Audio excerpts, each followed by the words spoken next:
Learning objective for this lesson is to outline Newton's third law and see where it applies in a couple of situations.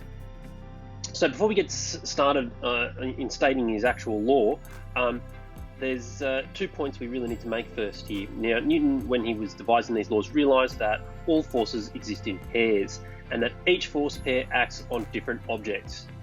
Now, he summarised his law as such. For every force, there is an equal force in the opposite direction. If we're going to look at this quantitatively, it looks like this. The force that A applies to B is equal to the force that B applies to A. And that second force, the force that B applies to A, is obviously in the opposite direction, and that's denoted there by that negative sign. These two forces are our action-reaction force pair. So every time there is a force applied to something, it has its own action-reaction force pair. Let's have a look at an example here. Classic example of a gun recoiling.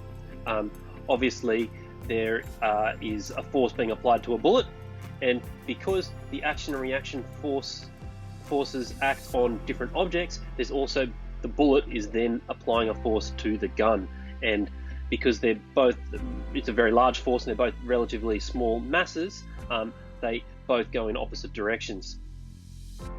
Here's that same scenario again of the recoiling gun. One of the forces that does arise as a result of Newton's third law is the normal force, which we quickly touched on briefly a few lessons back. So it arises because we have a mass applying a force onto the desk. Usually that force arises as a result of gravity pulling the box down. Now, I'm calling that the force that the box is applying to the desk. As a result of Newton's third law, the surface applies the same force to the mass in the opposite direction. This is what we call the normal force.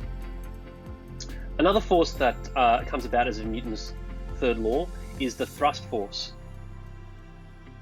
So we have mass 1 applying a force to another mass 2, and as a result, mass 2 applies the same force to mass 1.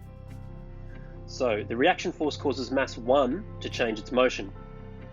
Mass 2 may or may not change depending on the size of the mass. So talking all these masses, it's hard to understand what the hell I'm talking about. So if we're talking about the roadster here, whatever we call this thing, the drag racer, the drag racer applies a force to the ground through its wheels, and then the ground applies a force onto the wheels, and it gets that traction and it'll start to move forward.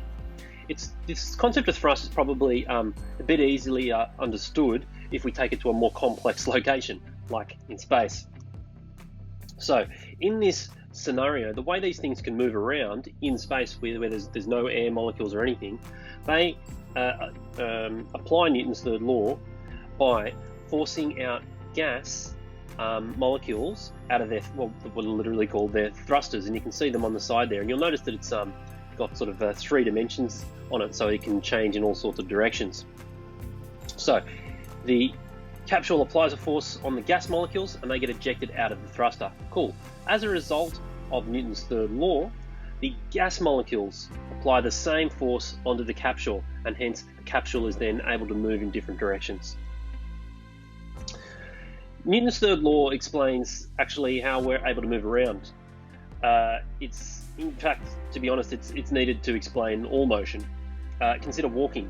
Your leg pushes backwards on the ground with each step, and action force is applied by your shoe on the ground. One component of the force acts downwards and another component pushes backwards horizontally along the surface of the ground. The force is transmitted because there is friction between your toe and the ground. In response, the ground then pushes forward on your foot. This forward component of the reaction force enables you to move forwards. So, Newton's third law, it's a very easy concept. Seeing where it applies is the harder part sometimes, because we take a lot of these forces for granted. And when you take a moment to stop and think about it, every time you apply a force, there will be a reaction force there. And thinking about it is usually the best way to get your head around Newton's third law.